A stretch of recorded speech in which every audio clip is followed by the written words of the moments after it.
Stop Kinder Morgan. No pipelines on stolen native land. No. These concerned residents have set up camp in an effort to prevent Kinder Morgan from surveying the area in the lead up to the potential development of the Trans Mountain pipeline. As many as a dozen people are involved in the campout, working in shifts. We're standing on top of what Kinder Morgan has identified as borehole number 2.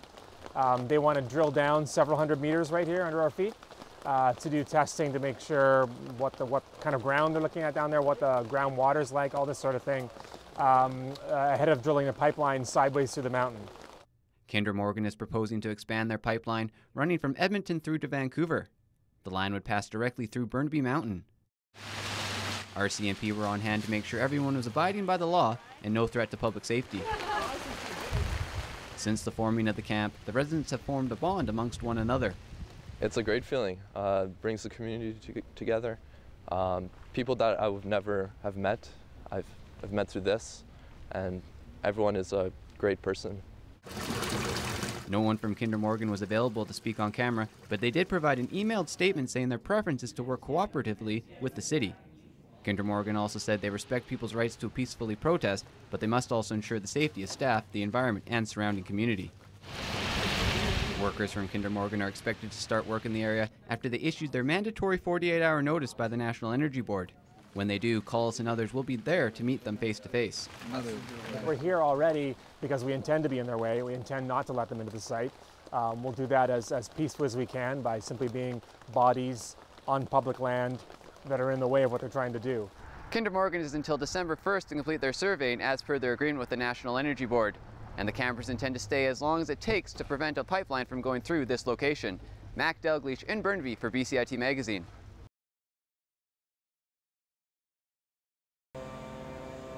People were left having to clean up around their houses after winds up to 70 kilometers an hour swept through the area.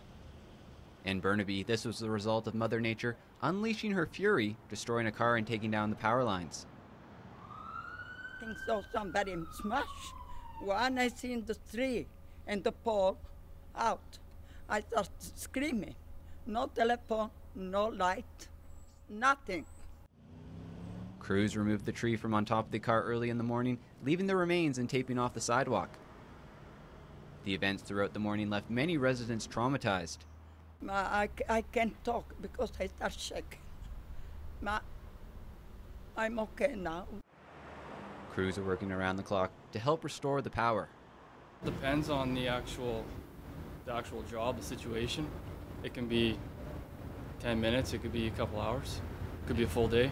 At the peak of last night's outage, we had about 80,000 customers out on the lower mainland, on Vancouver Island and on the Sunshine Coast. We currently have about 32,000 customers out and over 100 individual outages in the lower mainland alone.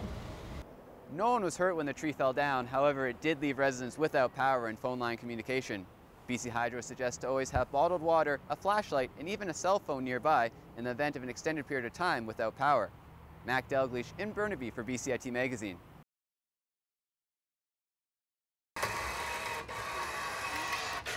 A community's beauty was restored as the last of 17 new trees were planted after old ones were chopped down earlier this month.